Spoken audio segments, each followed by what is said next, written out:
আজকে আমরা যেটা পড়ব that is inorganic qualitative analysis এবং তার বেসিক প্রিন্সিপাল।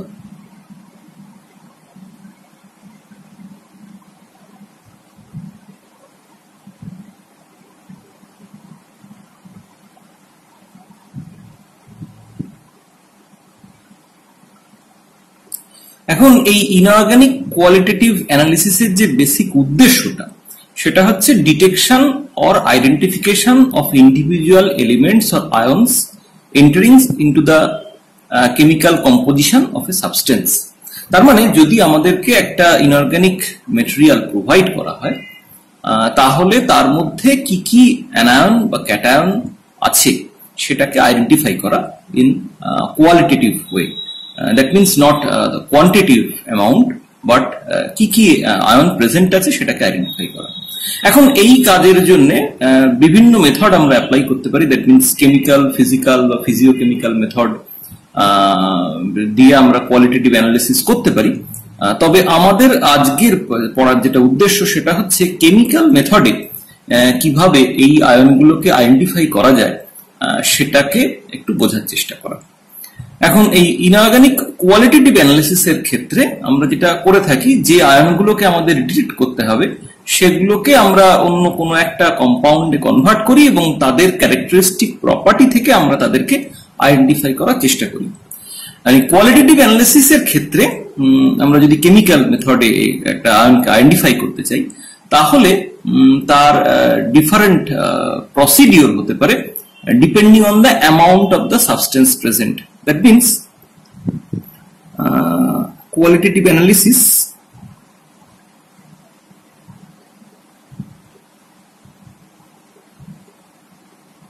এটার ক্ষেত্রে আমরা যেটা দেখতে পাই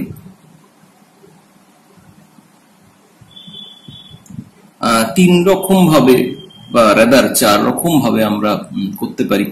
দ্যাট মিনস একটা হচ্ছে ম্যাক্রো মেথড। ম্যাক্রো মেথডে আমরা অ্যানালিসিস করতে পারি এবং আইডেন্টিফাই করতে পারি। Micro method, semi micro method. পার্থক্য কোথায়? না, the size of the sample. না, এখানে আমরা দেখতে পাই জেনারেলি 0.1 গ্রাম থেকে যদি 5 গ্রাম অব্দি স্যাম্পল নিয়ে আমরা স্টার্ট করি তাহলে সেক্ষেত্রে আমরা ম্যাক্রো মেথডটা এমপ্লয় করতে পারি। মাইক্রো মেথডের ক্ষেত্রে আমরা জেনারেলি যেটা দেখতে পাই সেটা হচ্ছে 1 to 10 মিলিগ্রাম। তার মানে এখানে অ্যামাউন্ট অফ দ্য স্যাম্পল তার রিকোয়ারমেন্ট অনেক কম। সেমি মাইক্রো হচ্ছে এর একটা ইন্টারমিডিয়েট সিচুয়েশন যেখানে স্যাম্পল অ্যামাউন্ট যেটা আমাদের প্রয়োজনীয় that means 10 milligram to 100 milligram এইরকম রেঞ্জে। ডেফিনেটলি আলট্রা মাইক্রো মেথডও হতে পারে যেখানে অ্যামাউন্ট অফ দ্য স্যাম্পল তার অ্যামাউন্ট আরো কম থাকে, সেখানে আমরা আলট্রা মাইক্রো মেথডও অ্যাপ্লাই করতে পারি। তো আজকে আমরা যেটা আলোচনা করব সেখানে আমরা মেইনলি যে ম্যাক্রো মেথড সেইটার পেছনে যে বেসিক প্রিন্সিপালটা, কিভাবে আমরা সেই ম্যাক্রো মেথডে অ্যানালিসিস করছি তার যে থিওরিটিক্যাল প্রিন্সিপাল সেটা বোঝার চেষ্টা করব। এখন এই কোয়ালিটেটিভ অ্যানালিসিস এটা হচ্ছে একটা অ্যানালিটিক্যাল টেকনিক যেটা actually concerned with the identification of the acidic, that means negative anion, এবং বেসিক বা পজিটিভ অ্যানায়ন। তার মানে একটা ইনঅর্গানিক মেটেরিয়াল আমাদের যদি প্রোভাইড করা হয় আমরা জানি তার দুটো পার্ট থাকতে পারে, একটা হচ্ছে ক্যাটায়নিক পার্ট, একটা হচ্ছে anionic part. Cation that means positively charged, এটাকে আমরা বলছি অ্যাসিডিক ক্যাটায়ন। আর আরেকটা হচ্ছে anion which is negatively charged, সেটাকে আমরা বলছি, সরি ভুল লিখলাম আমি এটা। ক্যাটায়ন এটা হচ্ছে বেসিক পার্ট আর এটা হচ্ছে অ্যাসিডিক পার্ট।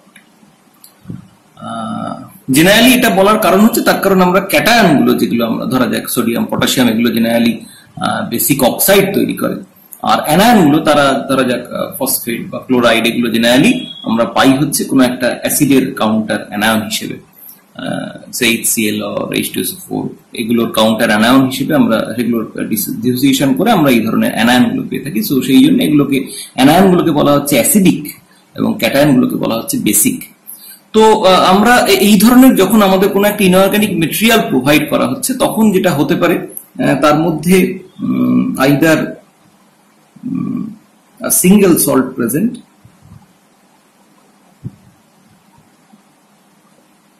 সে ধরা যাক সোডিয়াম ক্লোরাইড,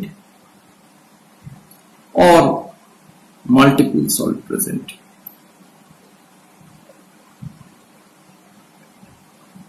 সে ধরা যাক sodium chloride plus potassium K2HPO4 dipotassium hydrogen phosphate.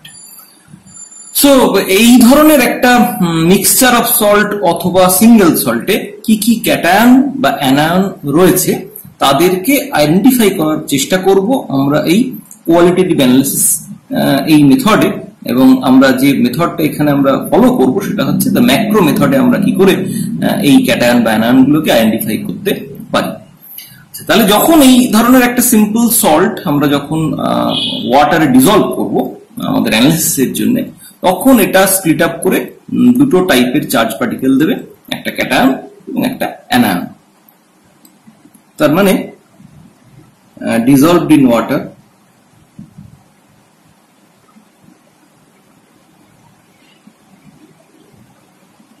এবং ডিজলভ করলে যে ঘটনাটা ঘটবে দ্যাট ইজ কল্ড ডিসোসিয়েশন, এবং ডিসোসিয়েট করে ক্যাটায়ন এবং অ্যানায়ন জেনারেট করবে ইন সলিউশন। এখন এই ধরনের একটা সল্টের ক্ষেত্রে আমরা এই ডিসোসিয়েশন ফিনোমেনাটা একটু বোঝার চেষ্টা করি যে এখানে কি হতে পারে। ধরা যাক আমরা একটা স্পেয়ারিংলি সলিউবল ইলেকট্রোলাইট দিয়েছি যার জলে সলিবিলিটি খুব কম, সে ধরা যাক silver chloride. So silver chloride সল্টটাকে আমি যখন জলে ডিজলভ করব তখন সেক্ষেত্রে সেটা ডিসোসিয়েট করে পার্টলি সলিবল হবে যেহেতু তার সলিবিলিটি জলে খুব কম, এবং ডিসোসিয়েট করে যেটুকুনি সলিবল হবে সেটা ডিসোসিয়েট করে আমাদের সিলভার প্লাস ক্যাটায়ন এবং ক্লোরাইড অ্যানায়ন দেবে। আমাদের এই যে কোয়ালিটেটিভ অ্যানালিসিসের উদ্দেশ্য হচ্ছে এই যে সিলভার প্লাস ক্যাটায়ন এবং ক্লোরাইড অ্যানায়ন জেনারেট করলো এটাকে আইডেন্টিফাই করা। এখন এটা করতে গিয়ে আমরা নাম্বার অফ এক্সপেরিমেন্ট আমরা সেখানে করব এবং সেখান থেকে appearance or disappearance or formation of the color, odor, gas, precipitation or complex ion formation এগুলো থেকে আমরা আইডেন্টিফাই করব। এখন এই ক্ষেত্রে আমাদের কাছে যেটা সবচেয়ে বড় টুল হিসেবে আমাদের আছে that is the solubility product principal. এটা আমরা আগেই অলরেডি পড়েছি।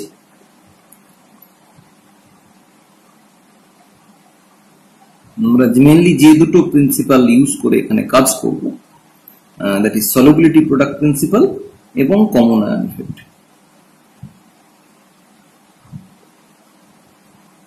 obviously আরো অনেক এফেক্ট এখানে আমাদের অপারেটিভ, কিন্তু আমরা এই দুটোর উপর একটু জোর দেব। প্রথমে আমরা যেটা আইডেন্টিফাই করার চেষ্টা করব সেটা হচ্ছে আমরা প্রথম পার্টে আমরা ক্যাটায়নের যে প্রেসিপিটেশন বা ক্যাটায়নের যে আইডেন্টিফিকেশন সেটা আলোচনা করব, তারপরে আমরা অ্যানায়নের আইডেন্টিফিকেশন সেটা কিভাবে করব, তার পেছনে বেসিক প্রিন্সিপালটা কি সেই জায়গায় আমরা যাব। সো এই ধরনের একটা স্পেয়ারিংলি সলুবল ইলেকট্রোলাইট লাইক AgCl এই ধরনের বা এছাড়াও আরো যেগুলো হতে পারে যেমন lead sulphate, barium sulphate, ferric phosphate, copper sulphide, এই ধরনের কোন সাবস্টেন্স, এই ধরনের যেগুলো insoluble so called insoluble substance বা স্পেয়ারিংলি সলিবল যে সল্ট গুলো, এইগুলোকে যখন আমরা জলে ডিজলভ করব এবং যখন আমরা ভালো করে শেক করব উইথ দ্য ওয়াটার, তখন সেক্ষেত্রে যেটা হবে এর খুব অল্প অ্যামাউন্ট জলে ডিজলভ করবে এবং যে অ্যামাউন্টটুকুনি জলে ডিজলভ করবে that will ionise and gives a saturated solution of the salt. তার মানে আমরা যদি ইন জেনারেল ভাবি তাহলে AB একটা সল্ট, এটা আমরা স্পেয়ারিংলি soluble, this is a sparingly soluble salt।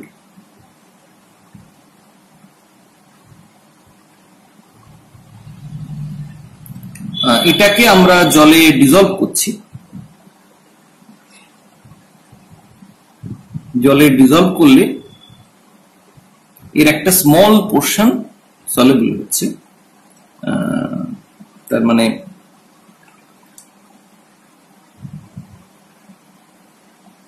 soluble form, mostly undissolved, এবং যেটুকুনি পোর্শন সলিউবল হচ্ছে জলে সেটা ডিসোসিয়েট করে A প্লাস এবং B মাইনাস জেনারেট করছে। So this is undissolved salt. তাহলে যখন এই ধরনের আমরা সলিউশনে আমরা এই ফেনোমেনাটা দেখছি, তখন সেক্ষেত্রে দেখতে পাচ্ছি যে এই তিনটেই সিচুয়েশনে কোএক্সিস্ট করছে। কিছুটা পোর্শন আনডিসলভ থেকে যাচ্ছে, this is undissolved salt.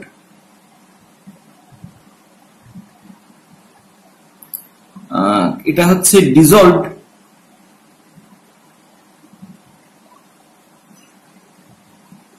But আনআয়োনাইজড, এটা তখনও আয়োনাইজ করেনি,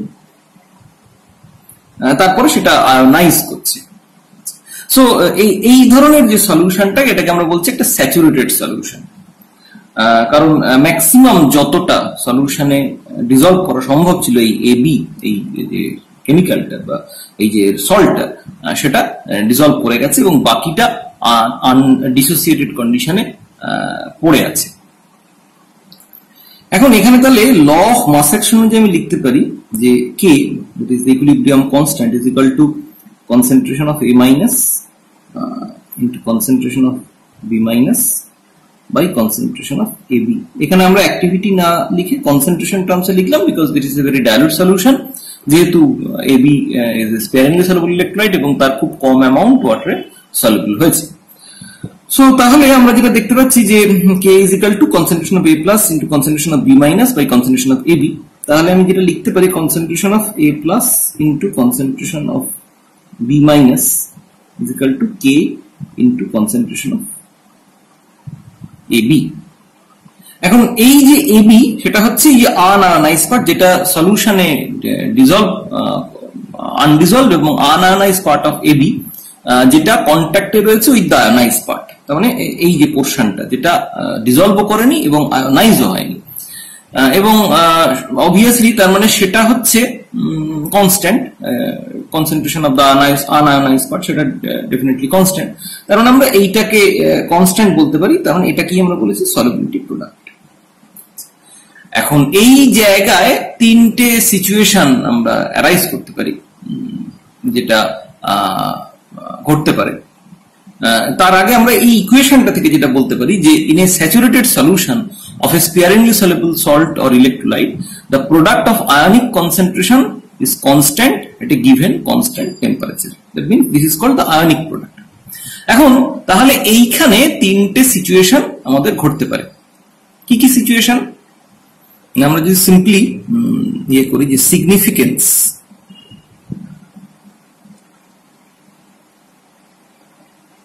of the solubility product.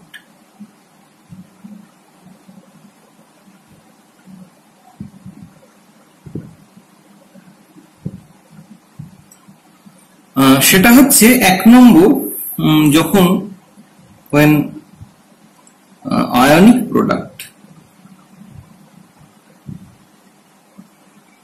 is less than solubility product.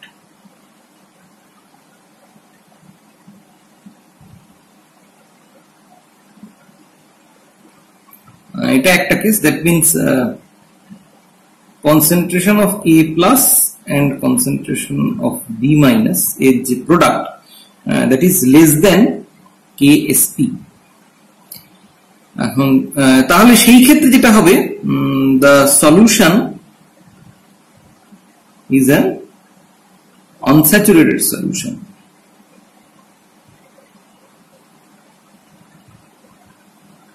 তার মানে সলিউশনে যতটা AB ডিসলভ করতে পারতো তার চেয়ে কম পরিমাণ ডিসলভ হয়েছে, সো সেটাকে আমরা বলছি আনস্যাচুরেটেড সলিউশন। এর পরের যে সিচুয়েশনটা অ্যারাইজ করতে পারে সেটা হচ্ছে the ionic product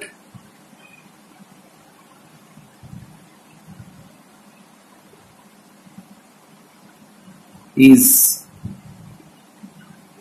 greater than the solubility product.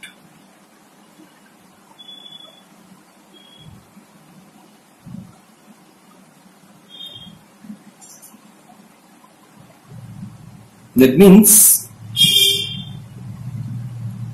concentration of A plus into concentration of B minus, that means ionic product, is greater than KSP.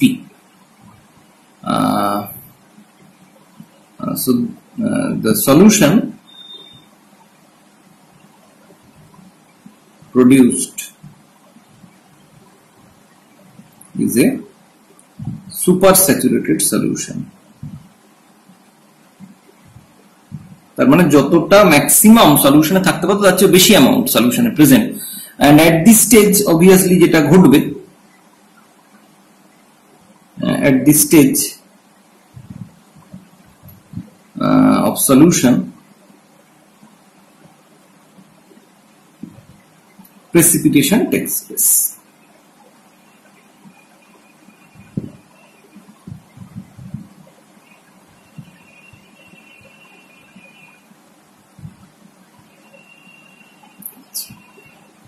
So এটা গেল সেকেন্ড যে ঘটনাটা ঘটতে পারে, সেকেন্ড যে সিচুয়েশনটা অ্যারাইজ করতে পারে।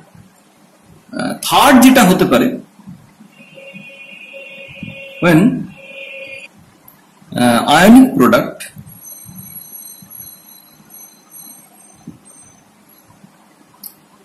is equal to the solubility product. That means A plus into B minus is equal to KSP. The solution, এখানে আমরা সিচুয়েশনটাকে বলবো the solution produced is a saturated solution.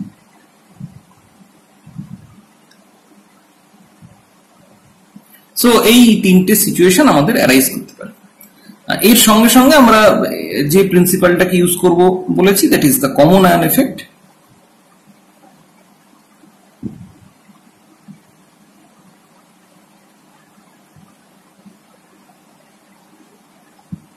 সেখানে আমরা বলেছি যে the phenomena in which the degree of dissociation or ionization of an electrolyte is suppressed by addition of another electrolyte, strong electrolyte containing common ion is called common ion effect. তার মানে সেখানে আমরা এমন একটা ইলেকট্রোলাইট ইউজ করব যার একটা common ion আছে, এই যে ইলেকট্রোলাইটটা আমরা সলিউবল করেছি, সলিউশনে প্লেস করেছি তার সঙ্গে, এবং সেক্ষেত্রে ইকুইলিব্রিয়াম শিফটিং এর কারণে কোন একটা সাবস্টেন্সকে আমরা প্রেসিপিটেশনে হেল্প করতে পারি, সো বা কাউকে একটা প্রেসিপিটেট করতে বাধা দিতে পারি।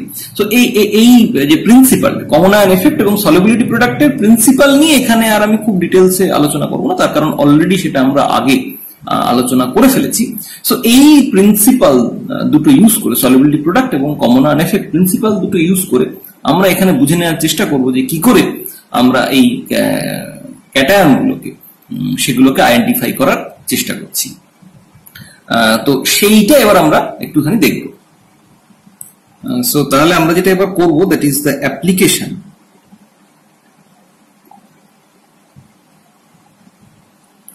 of solubility product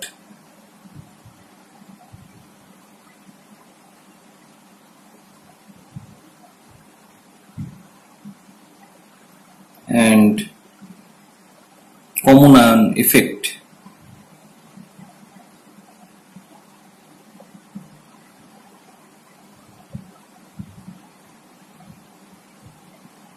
in separation of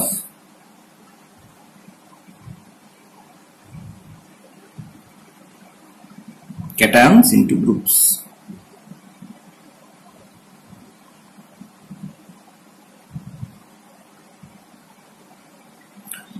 এখন এইটাকে এই ক্যাটায়ন গুলোকে তাদের সেপারেশন করতে গিয়ে আমরা যেটা করি সেটা হচ্ছে according two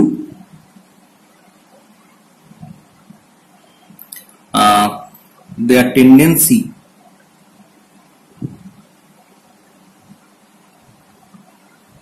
of precipitate formation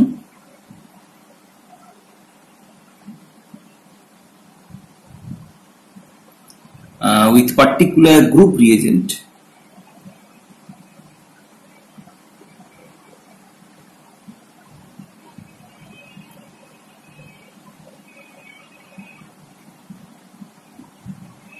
they are divided into 6 groups.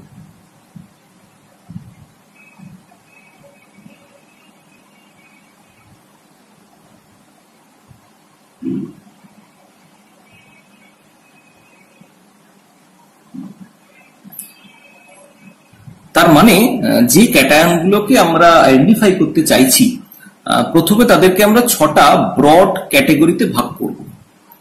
এই ক্যাটাগরিতে ভাগ করার যে সুবিধে সেটা হচ্ছে যে দেখতে পাওয়া যাচ্ছে যে একটা পার্টিকুলার গ্রুপে এই যে 6টা ব্রড ক্যাটাগরিতে ভাগ করলাম আমরা প্রত্যেকটা যদি একটা গ্রুপ বলি, don't confuse it with the periodic প্রপার্টির যে গ্রুপ আমরা পড়ি। আমরা এখানে যেটা পড়ছি that is the analytical group, so these are separate.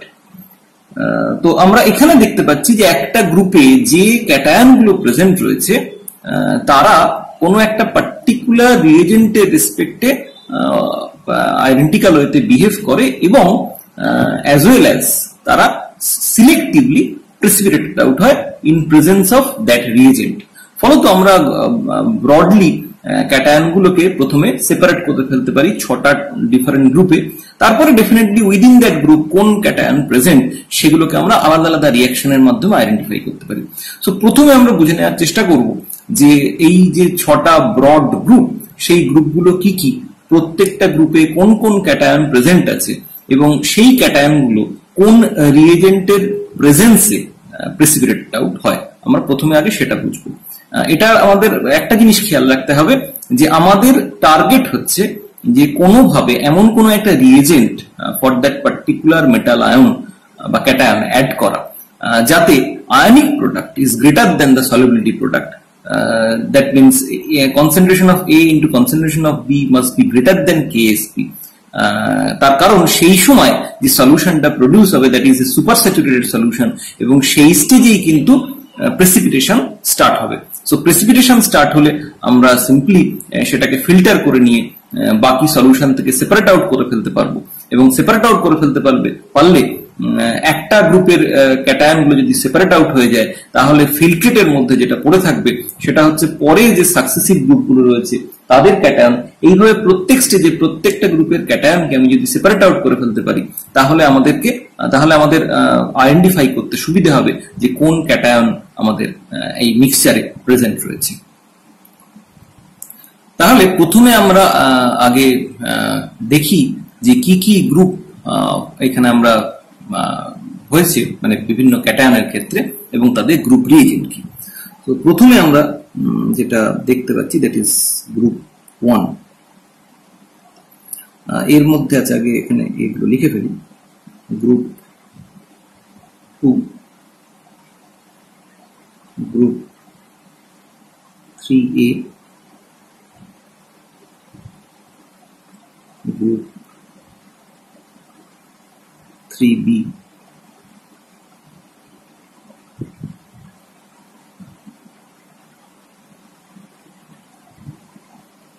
Group 4 এবং গ্রুপ 5। সো টোটাল 6টা গ্রুপ।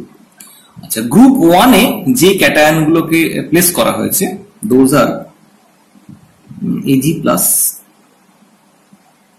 Ag2+ এবং lead 2+। এই তিনটে ক্যাটায়ন প্রেজেন্ট রয়েছে গ্রুপ 1 এ। আগে আমরা ক্যাটায়ন গুলোর এই ভাগগুলো দেখে নিই, তারপর আমরা গ্রুপ রিয়েজেন্টে আসছি। আচ্ছা, গ্রুপ 2A তার মধ্যে রয়েছে গ্রুপ 2 তার মধ্যে রয়েছে copper 2+, cadmium 2+, Ag2+, lead 2+, bismuth 3+,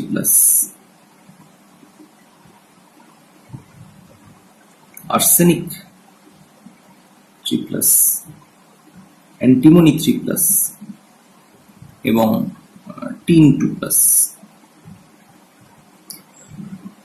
group 3A তে রয়েছে আয়রন 3+, অ্যালুমিনিয়াম 3+, এবং ক্রোমিয়াম 3+। গ্রুপ 3B তে রয়েছে কোবাল্ট 2+, নিকেল 2+, ম্যাঙ্গানিজ 2+, এবং জিঙ্ক 2+। গ্রুপ 4 এ রয়েছে বেরিয়াম 2+, ক্যালসিয়াম 2+, এবং স্ট্রংশিয়াম 2+। আর গ্রুপ 5 সেখানে রয়েছে ম্যাগনেসিয়াম 2+। এর সঙ্গে সঙ্গে কোনো সময় গ্রুপ 6 বলে আরেকটা ভাগ আমরা করে থাকি, যেখানে সোডিয়াম, অ্যামোনিয়াম, পটাশিয়াম এইগুলো রয়েছে।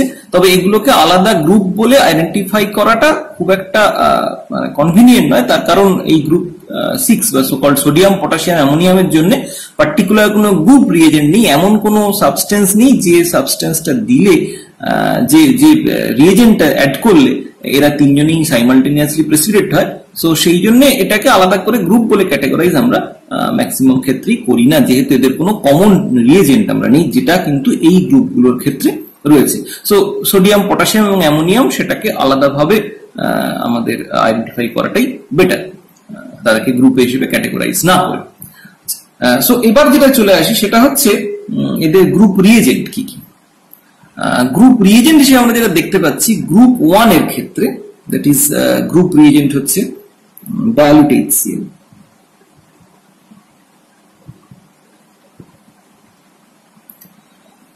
গ্রুপ 2 এর ক্ষেত্রে রিয়েজেন্ট হচ্ছে ডায়ালুট HCl মিডিয়ামে H2S গ্যাস।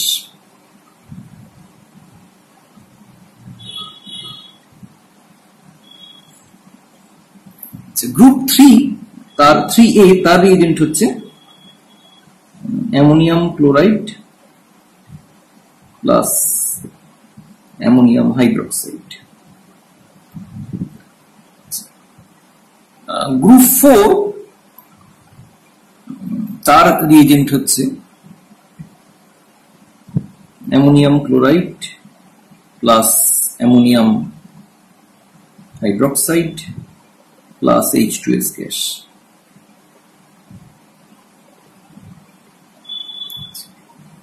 গ্রুপ 4 তার ক্ষেত্রে হচ্ছে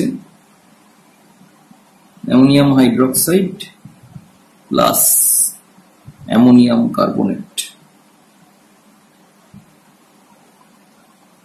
আর গ্রুপ 5 তার ক্ষেত্রে রিয়েজেন্ট হচ্ছে অ্যামোনিয়াম হাইড্রোক্সাইড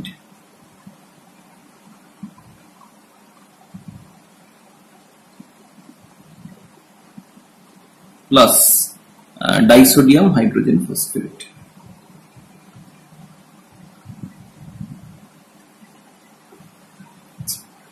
সো এবার আমরা একটুখানি বুঝে নেওয়ার চেষ্টা করি যে এই রিয়েজেন্ট গুলোর ক্যারেক্টারিস্টিক বা কিরকম কি হয়। এটা হচ্ছে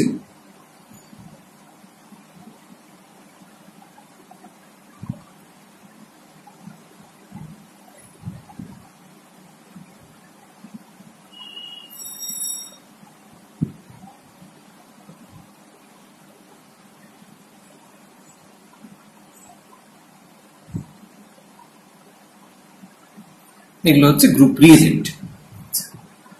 আমরা যেটা দেখতে পাচ্ছি সেটা হচ্ছে এই গ্রুপগুলোয় যখন প্রেসিপিটেট করছে তখন এখানে প্রেসিপিটেশনটা হচ্ছে ইন দ্য ফর্ম অফ, এই যদি গ্রুপ 1 এর কথা ভাবি তাহলে এখানে আমরা দেখতে পাচ্ছি in the form of chloride.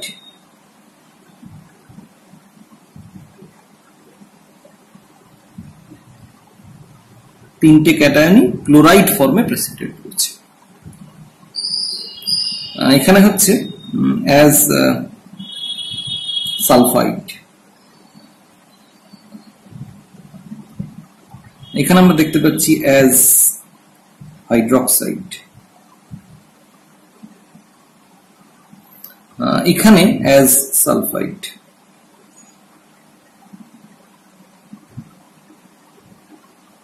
এখানে অ্যাজ কার্বনেট,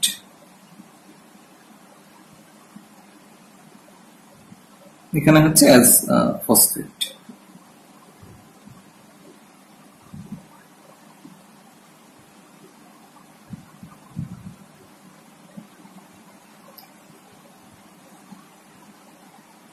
সো এটা হচ্ছে আমাদের যে ফর্মে এরা প্রেসিপিটেট করছে।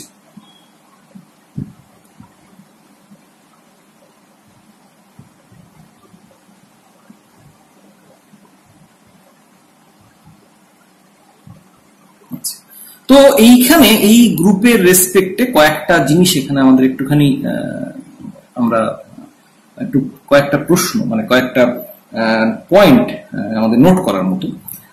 প্রথম যেটা হচ্ছে, আচ্ছা এখানে এইটা আমরা দুটো কলামে লিখেছি, তার কারণ এটাকে আমরা দেখতে পাই যে প্র্যাকটিক্যালি দুটো সাব গ্রুপে ভাগ করা হয়। একটা হচ্ছে 2A, গ্রুপ 2A, আর একটা হচ্ছে গ্রুপ 2B। যদিও দুটো গ্রুপের ক্ষেত্রেই কিন্তু আমরা দেখতে পাচ্ছি যে গ্রুপ রিএজেন্টস আর সেম, সেক্ষেত্রে কিন্তু একই ডাইলুট HCl মিডিয়ামে H2S পাঠিয়ে কিন্তু দুটো সাব গ্রুপের যে cation, that means copper, cadmium, mercury, lead, bismuth বা আর্সেনিক, অ্যান্টিমনি, টিন, এরা কিন্তু প্রেসিপিটেটেড হচ্ছে। তাহলে প্রথম প্রশ্ন হচ্ছে যে তাহলে এদেরকে কেন আমরা দুটো সাব গ্রুপে সেপারেট করছি, why there is 2A and 2B? এটা হচ্ছে এক নম্বর জায়গা। 2 নম্বর যেটা প্রশ্ন সেটা হচ্ছে যে আমরা দেখতে পাচ্ছি যে গ্রুপ 1 সেখানে আমাদের কিন্তু লেড 2+ প্রেজেন্ট, আবার গ্রুপ 2 সেখানেও কিন্তু বা রাদার 2A সেখানেও কিন্তু লেড 2+ প্রেজেন্ট। তাহলে দু জায়গাতেই কেন লেড 2+ প্রেজেন্ট? তার কারণ আমাদের বেসিক জায়গাটাই ছিল যে একটা কোনো ক্যাটায়নকে আমরা একটা গ্রুপে প্রেসিপিটেট করব, তারপরে পরের গ্রুপে যাব। 3 নম্বর যে বোঝার জায়গাটা সেটা হচ্ছে আমরা দেখতে পাচ্ছি যে গ্রুপ 2 তে সেখানে যে ক্যাটায়ন গুলো রয়েছে তারা অ্যাজ সালফাইড হিসেবে প্রেসিপিটেট আউট হচ্ছে, আবার গ্রুপ 3B তে যে ক্যাটায়ন গুলো রয়েছে তারাও সালফাইড হিসেবে প্রেসিপিটেট হচ্ছে। তাহলে কেন গ্রুপ 3B এর ক্যাটায়ন গুলো গ্রুপ 2 তে প্রেসিপিটেট পড়লো না? তার কারণ এটা আগে অ্যাপিয়ার করেছে, তাহলে এগুলো এখানে প্রেসিপিটেট পড়ার কথা ছিল, সেটা কেন হলো না? তার সঙ্গে সঙ্গে আরো যে প্রশ্নগুলো চলে আসে সেটা হচ্ছে গ্রুপ 3A তে আমরা হাইড্রক্সাইড হিসেবে প্রেসিপিটেট ফেলতে দেখছি। তাহলে সেক্ষেত্রে আমরা কি এখানে অন্য কোনো অ্যালকালি যেমন সোডিয়াম হাইড্রক্সাইড সেটা কি আমরা ইউজ করতে পারতাম, দিয়ে আমরা এটাকে প্রেসিপিটেট ফেলতে পারতাম? যদি আমরা সেটা দিয়ে সোডিয়াম হাইড্রক্সাইড বা পটাশিয়াম হাইড্রক্সাইড ইউজ করে প্রেসিপিটেট ফেলতাম তাহলে কোনো প্রবলেম দেখা যেত কিনা? তো এই প্রশ্নগুলোর আমরা এবার একটু উত্তর পাওয়ার চেষ্টা করব। তাহলে এবার আমরা গ্রুপ ওয়াইজ বিভিন্ন ক্যাটায়নের আলোচনা একটু চলে আসি। সো আমরা দেখেছি গ্রুপ 1 এ আমাদের রয়েছে লেড 2+, সিলভার প্লাস এবং Hg2 2+। there is a small correction, আগেরটায় এইটা গ্রুপ 1 এ যে mercury that is Hg2 2+, not Hg2+। আমরা এখানে একটু খেয়াল করে দেখবে গ্রুপ 1 এ যে মার্কারিটা রয়েছে সেটা হচ্ছে mercury in +1 oxidation state, whereas group 2 তে যে মার্কারিটা রয়েছে that is mercury in +2 oxidation state. So this is Hg2 2+, that means mercury in +1 oxidation state, this is Hg2+। So আমাদের আলোচনা ফিরে আসি। আমরা দেখেছি যে এখানে গ্রুপ রিএজেন্ট হচ্ছে dilute HCl and all are precipitated as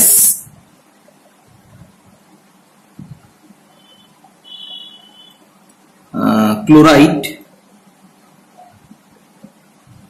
এবং all are white in color।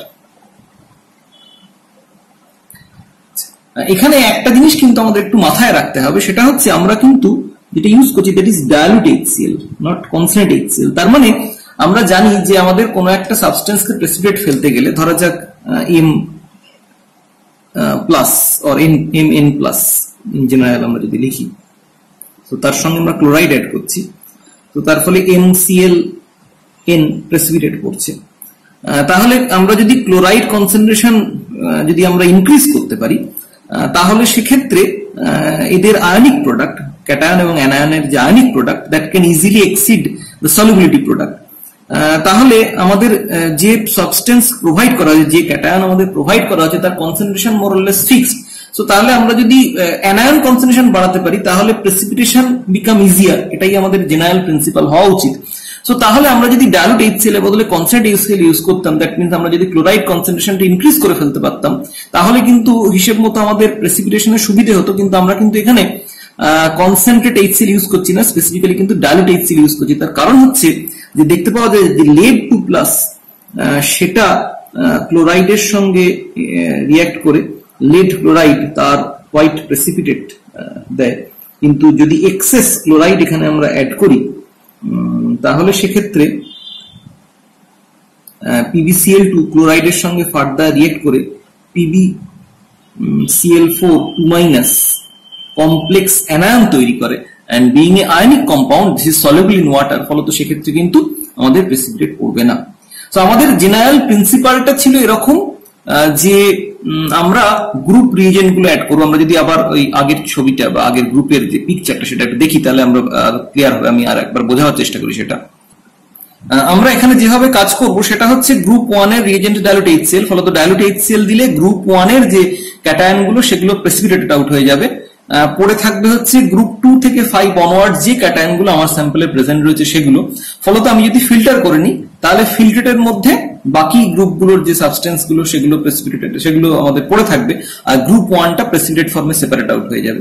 এরপর আমি সেকেন্ড গ্রুপে রিএজেন্ট অ্যাড করবো। সেক্ষেত্রে যদি সেকেন্ড গ্রুপে কোনো ক্যাটায়ন প্রেজেন্ট থাকে তাহলে সেটা প্রেসিপিটেটেড হবে, সেটাকে আবার আমি ফিল্টার করে নেবো। তাহলে ফিল্টারের মধ্যে থাকবে হচ্ছে গ্রুপ 3A থেকে অনওয়ার্ডস যে ক্যাটায়ন গুলো প্রেজেন্ট রয়েছে আমার স্যাম্পলে সেইগুলো, আর যে প্রেসিপিটেটটা পড়বে তার মধ্যে থাকবে আমার গ্রুপ 2 তার যে ক্যাটায়ন গুলো সেগুলো in the form of sulphide.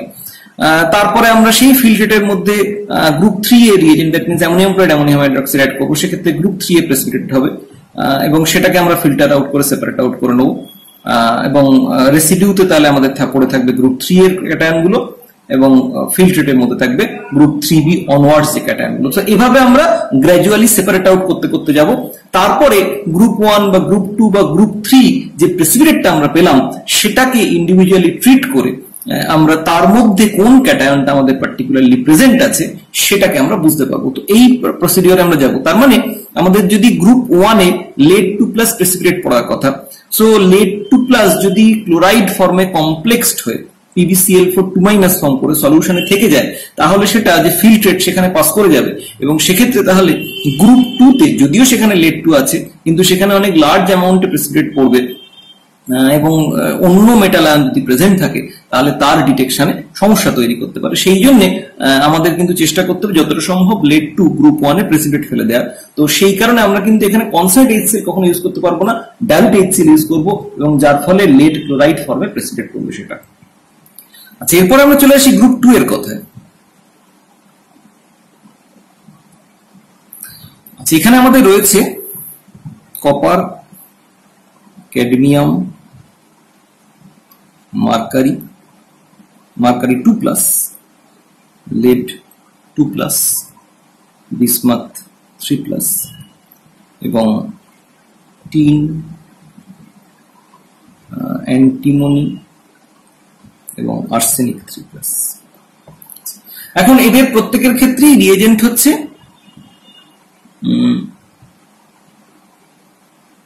Dilute HCl মিডিয়ামে H2S। তার মানে গ্রুপ 1 এর যে filtrate that is already acidified with dilute HCl, তো সেই কন্ডিশনে আমরা H2S পাস করাবো।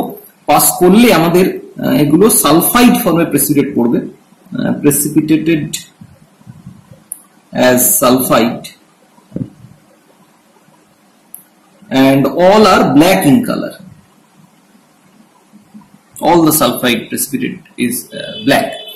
এখন এখানে প্রশ্ন অনেকগুলো, সেটা হচ্ছে 1 নম্বর যে lead কেন গ্রুপ 1 এর সঙ্গে সঙ্গে গ্রুপ 2 তেও প্রেসিপিটেট পড়ছে। তার কারণ আমরা যদি lead ক্লোরাইডের সলিবিলিটি প্রোডাক্ট দেখি, lead ক্লোরাইডের KSP value 1.6 into 10⁻⁻5 at 25 degree centigrade, whereas আমরা যদি lead সালফাইড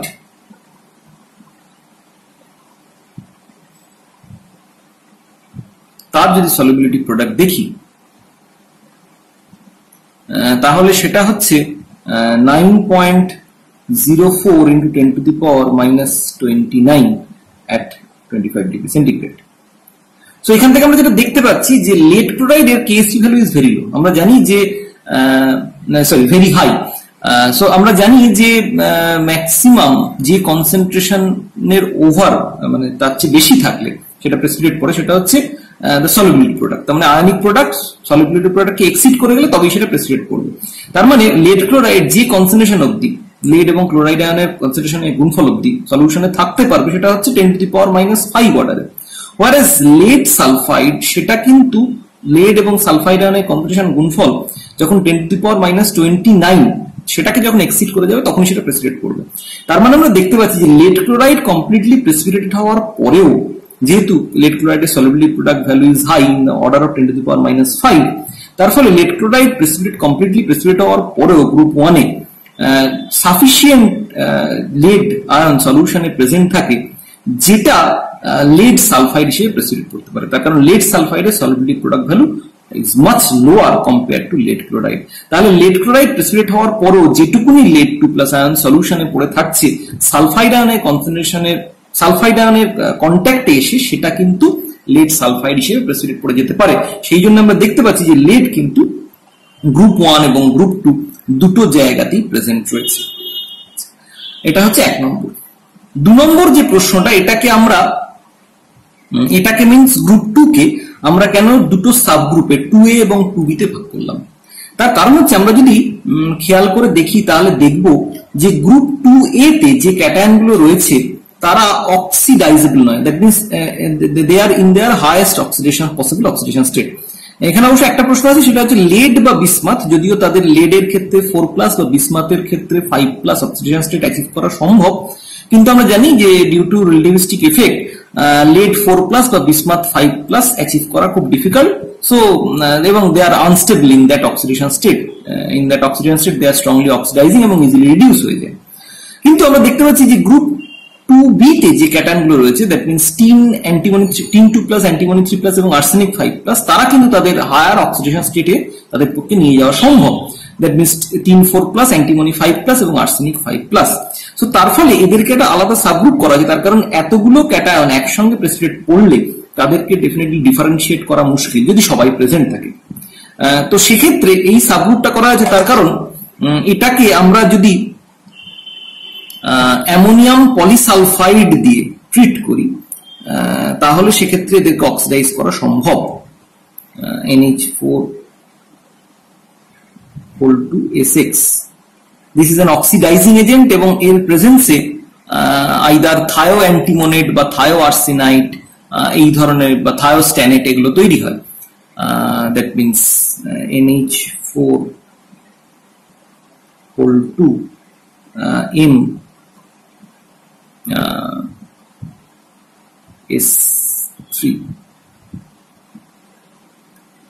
এখানে M হচ্ছে আইদার অ্যান্টিমনি বা টিন বা আর্সেনিক। তার ফলে আমরা যেটা দেখতে পাচ্ছি যে যেহেতু এই গ্রুপ 2B ক্যাটায়ন গুলো তারা অ্যামোনিয়াম পলিসালফাইডের সঙ্গে রিঅ্যাকশন করে অক্সিডাইজড হয়ে সলিউশনে যেতে পারে, ফলত সেই জন্য তাদেরকে আলাদা গ্রুপে রাখা হয়। এর ফলে যেটা সুবিধা হচ্ছে, যদি একাধিক ক্যাটায়ন গ্রুপ 2 তে প্রেজেন্ট থাকে তাহলে এতগুলো ক্যাটায়নকে যেহেতু একবারে সেপারেট করা একটু ডিফিকাল্ট, তার ফলে আমরা যদি ধরে নিই যে সবকটা ক্যাটায়ন প্রেজেন্ট, দ্যাট মিন্স 8টা যে ক্যাটায়ন রয়েছে গ্রুপ 2 তে, তাহলে সেক্ষেত্রে আমরা সেই গ্রুপ 2 যে প্রেসিপিটেট সেটাকে আমরা যদি অ্যামোনিয়াম পলিসালফাইড দিয়ে ট্রিট করি তাহলে সেক্ষেত্রে এই 3টে ক্যাটায়ন তারা অ্যামোনিয়াম পলিসালফাইডের সঙ্গে রিঅ্যাকশন করে থায়ো অ্যান্টিমোনাইট, থায়ো আর্সেনাইট বা থায়োস্ট্যানেট ফর্ম করবে এবং সেগুলো সলিউশনে চলে যাবে in the form of ammonium salt. এবং সলিউশনে চলে গেলে তাহলে সেক্ষেত্রে তাদেরকে আমরা ফিল্টার আউট করে নিলে এই বাকি যে 5টা ক্যাটায়ন যারা সালফাইড হিসেবে প্রেসিপিটেট হয়েছে তাদের থেকে আমরা সেপারেট আউট করে ফেলতে পারবো। তার কারণ এরা যেহেতু অক্সিডাইজড হতে পারবে না ওই কন্ডিশনে, ফলত তারা remain as usual, that means ওই সালফাইড ফর্মেই তারা রয়ে যাবে। whereas অ্যান্টিমনি, টিন এবং আর্সেনিক তারা +4 +5 এবং অ্যান্টিমনির ক্ষেত্রে +5 এবং আর্সেনিকের ক্ষেত্রে +5 অক্সিজেন স্টেটে চলে গিয়ে এবং সলিউবল হয়ে গিয়ে তারা কিন্তু সলিউশনে চলে যেতে পারবে। তো সেই কারণে আমরা এইটাকে কিন্তু এরকম ভাবে আলাদা গ্রুপে প্লেস করেছি।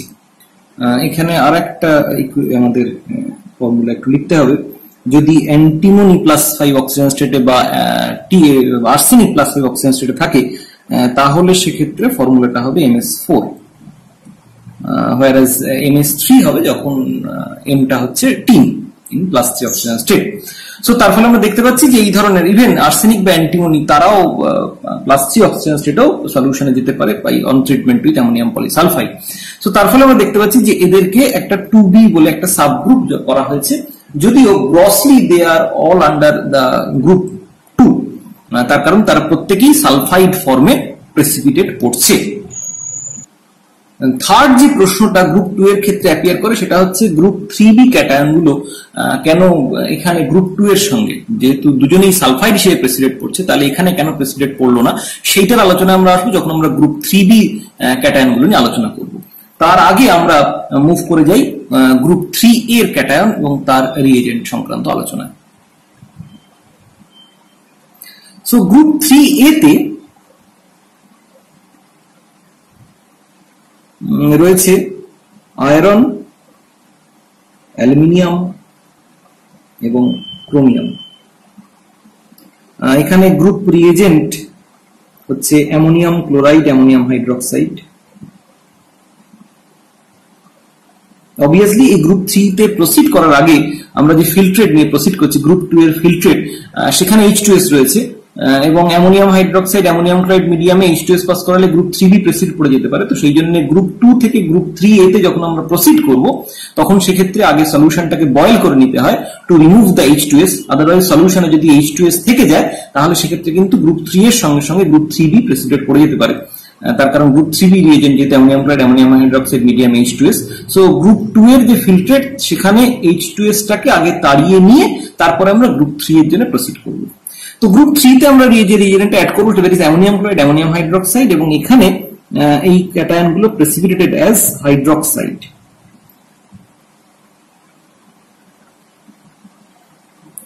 যদিও তিনটে হাইড্রোক্সাইডের কালার আলাদা আলাদা। আয়রনের ক্ষেত্রে যে ফেরিক হাইড্রোক্সাইড পড়বে তার কালার হচ্ছে ব্রাউন,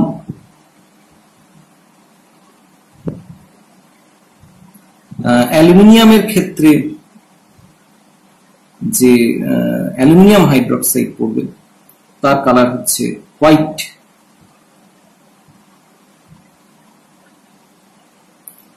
ক্রোমিয়ামের ক্ষেত্রে যে ক্রোমিক হাইড্রোক্সাইড পড়বে তার কালার হচ্ছে গ্রিন, লাইট গ্রিন।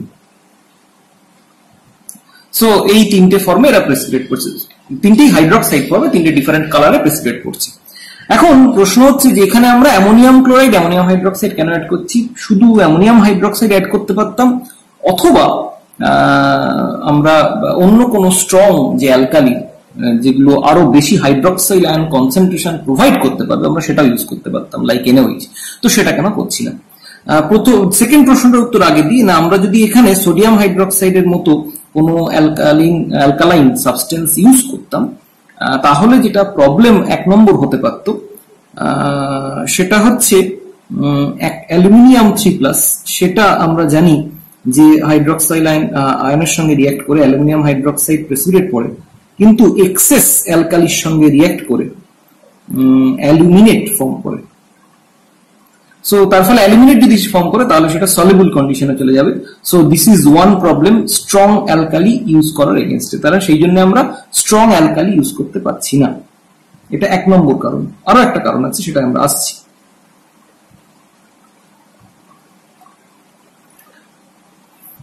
তবে দ্বিতীয় পয়েন্টে যাওয়ার আগে একটা ছোট্ট কারেকশন করে নিই।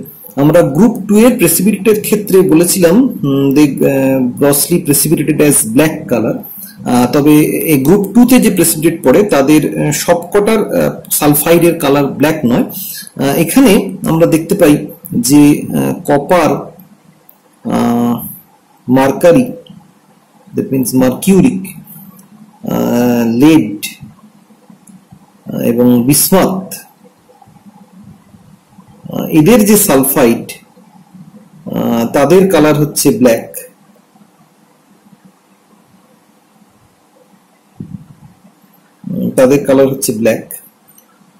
whereas বাকি যেগুলো যে ক্যাটায়ন গুলো আমাদের এই গ্রুপ 2 তে প্রেজেন্ট রয়েছে that means cadmium, arsenic, এদের সালফাইড এরা হচ্ছে ইয়েলো,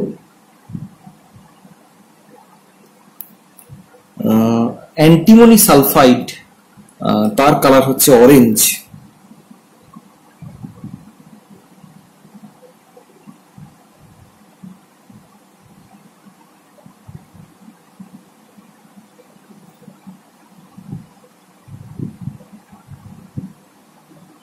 whereas আমরা যদি বিসমাথ সালফাইডের কথা ভাবি তাহলে বিসমাথ সালফাইডের কালার হচ্ছে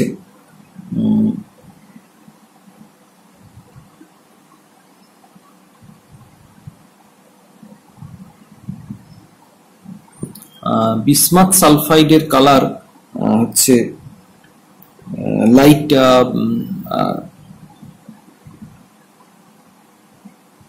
yellow brown.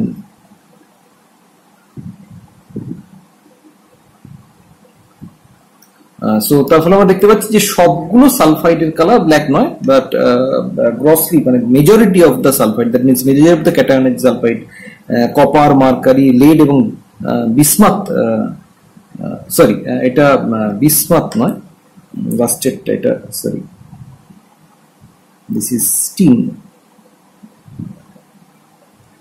Light yellow brown. So তার ফলে আমরা দেখতে পাচ্ছি majority of the sulphide, that means copper, mercury, lead এবং বিসমাথ সালফাইডের কালার হচ্ছে ব্ল্যাক, হোয়ারাজ ক্যাডমিয়াম, অ্যান্টিমনি এবং টিন তাদের সালফাইডের কালার কিন্তু ব্ল্যাক নয়, তাদের কালারটা কিন্তু ডিফারেন্ট, এক একজনের ক্ষেত্রে এক এক রকম কালার, কারোর ক্ষেত্রে ইয়েলো, কারোর ক্ষেত্রে অরেঞ্জ, আবার কারোর ক্ষেত্রে বা লাইট ইয়েলো ব্রাউন কালার। এরপরে আবার আমরা ফিরে যাই গ্রুপ 3 এর যে আলোচনাটা আমরা করছিলাম সেখানে, যে কেন আমরা স্ট্রং অ্যালকালি ইউজ করতে পারছি না for precipitation of iron, aluminium and chromium 3+। দ্বিতীয় যে প্রবলেমটা সেটা হচ্ছে, বা আমরা যদি ইন জেনারেল আলোচনা করি, সেটা হচ্ছে আমরা ammonium chloride, ammonium hydroxide medium আমরা ইউজ করছি, পিওরলি অ্যামোনিয়াম হাইড্রোক্সাইড ইউজ করছি না। তার কারণ হচ্ছে যে আমরা জানি যে বেশিরভাগ মেটাল আয়ন সেটার কিন্তু হাইড্রক্সিল আয়নের প্রতি একটা অ্যাফিনিটি রয়েছে এবং তারা ম্যাক্সিমাম হাইড্রক্সাইড হিসেবে প্রেসিপিটেট করে। সো কনসেন্ট্রেট বা ডাইলুট অ্যামোনিয়াম হাইড্রক্সাইড ইউজ করলে সেটা থেকে যে পরিমাণ হাইড্রক্সিল আয়ন পাওয়া যাবে ডিসোসিয়েশনের ফলে, that is sufficient to precipitate group 3A cation as well as the cations of the successive group, তার মানে গ্রুপ 3B বা 4 এখানে যে ক্যাটায়ন গুলো রয়েছে তারাও প্রেসিপিটেট করে যেতে পারে। সো অ্যামোনিয়াম হাইড্রোক্সাইড সেটা যদি এই গ্রুপ পরের গ্রুপের ক্যাটায়ন গুলোকে প্রেসিপিটেট ফেলতে পারে, তাহলে অন্য কোনো strong alkali like NaOH or KOH তাহলে তারাও প্রেসিপিটেট ফেলতে পারবে। তার মানে to restrict the concentration of the hydroxyl ion in the solution, সেই জন্য আমরা কিন্তু strong alkali like NaOH use করতে পারছি না, বা শুধুমাত্র অ্যামোনিয়াম হাইড্রোক্সাইড ইউজ করতে পারছি না। তাহলে সেটা না করে অ্যামোনিয়াম ক্লোরাইড সঙ্গে অ্যাড করার কারণটা কি? তার কারণ হচ্ছে আমরা জানি ammonium chloride being a strong electrolyte, যেহেতু এটা সল্ট, সো তার ফলে সেটা অ্যামোনিয়াম এবং ক্লোরাইড আয়নে ডিসোসিয়েট করে থাকে in solution. But ammonium hydroxide it is a weak base, so being a weak electrolyte এটা অ্যামোনিয়াম আয়ন এবং হাইড্রক্সিল আয়নে পার্শিয়াল ডিসোসিয়েটেড কন্ডিশনে থাকে। সো যেহেতু আমরা এখানে অ্যামোনিয়াম ক্লোরাইড অ্যাড করেছি, তার ফলে অ্যামোনিয়াম আয়নের কমন আয়ন এফেক্টের জন্য the dissociation of ammonium hydroxide is suppressed, এবং তার ফলে অ্যামোনিয়াম হাইড্রক্সাইড সলিউশনে যেটুকুনি ডিসোসিয়েটেড কন্ডিশনে থাকছে এবং তা থেকে যেটুকুনি হাইড্রক্সিল আয়ন আমরা পাচ্ছি, that is only sufficient to precipitate the cations of group 3A, কিন্তু সেই হাইড্রক্সিল আয়নটুকুনি গ্রুপ 3B বা 4 এই যে সাকসেসিভ গ্রুপের যে ক্যাটায়ন গুলো তাদেরকে কিন্তু প্রেসিপিটেট ফেলতে পারছে না। সো এই কারণে আমরা ammonium chloride, ammonium hydroxide mixture add করছি to suppress the dissociation of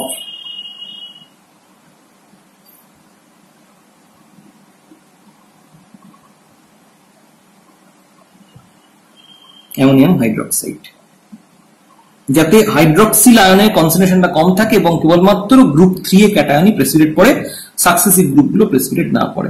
for the same reason আমরা কিন্তু NaOH বা KOH সেটাও ইউজ করতে পারছি না। তার কারণ সেক্ষেত্রে যেহেতু সেগুলো স্ট্রং ইলেকট্রোলাইট, ফলত এই ধরনের NaCl ইউজ করে কখনোই আমরা NaOH এর ডিসোসিয়েশনকে সাপ্রেস করতে পারবো না। সেটা কমপ্লিটলি ডিসোসিয়েটেড কন্ডিশনে থাকবে এবং সেখান থেকে যে হাইড্রক্সিল আয়ন পাওয়া যাবে সেটা কিন্তু আমাদের পরের গ্রুপের যে ক্যাটায়নগুলো, মানে গ্রুপ 3 এর ক্যাটায়ন তো পড়বেই, অ্যাজ ওয়েল অ্যাজ পরের গ্রুপের যে ক্যাটায়নগুলো সেগুলো প্রেসিডেট পড়ে যাবে। তো সেই জন্য আমরা NaCl প্লাস NaOH এই ধরনের মিক্সচার আমরা কিন্তু সেখানে অ্যাড করতে পারছি না। তার কারণ NaCl কিন্তু NaOH এর ডিসোসিয়েশনকে সাপ্রেস করতে পারবে না, যেহেতু দুটোই হচ্ছে স্ট্রং ইলেকট্রোলাইট। আমরা জানি কমন আয়ন এফেক্টের ক্ষেত্রে একটা ইকুইলিব্রিয়াম থাকাটা এসেনশিয়াল। সো সেক্ষেত্রে কিন্তু আমরা এই ধরনের কোনো মিক্সচার ইউজ করে আমরা কিন্তু শুধুমাত্র গ্রুপ 3 ক্যাটায়নকে প্রেসিডেট করতে পারবো না। অ্যাজ ওয়েল অ্যাজ এই ধরনের স্ট্রং অ্যালকালি ইউজ করলে সেক্ষেত্রে অ্যালুমিনিয়াম অ্যালুমিনেট ফর্মে সলিউশনে ডিজলভ কন্ডিশনে থাকবে এবং ফলত সেটা ফিল্ট্রেটের মধ্যে চলে যাবে এবং পরবর্তী গ্রুপে সেটা পাস করে যাবে, গ্রুপ 3 এতে প্রেসিডেট করবে না। সো এটা হচ্ছে কেন আমরা স্ট্রং অ্যালকালি ইউজ করতে পারছি না বা কেন আমরা অ্যামোনিয়াম ক্লোরাইড অ্যামোনিয়াম হাইড্রোক্সাইড এই মিক্সচারটা ইউজ করছি। এরপরে আমরা চলে আসি গ্রুপ 3B এর আলোচনায়। গ্রুপ 3B তে রয়েছে কোবাল্ট, নিকেল, ম্যাঙ্গানিজ এবং জিঙ্ক 2+। যেখানে আমাদের গ্রুপ রিএজেন্ট হচ্ছে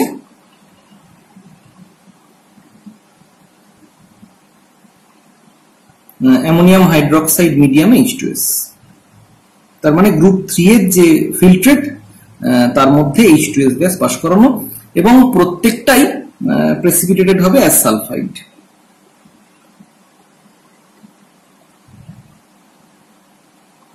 এবং প্রত্যেকটারই কালার হচ্ছে, প্রত্যেকটা কালার ব্ল্যাক নয়, ভুল বলতে, কোবাল্ট এবং নিকেল সালফাইড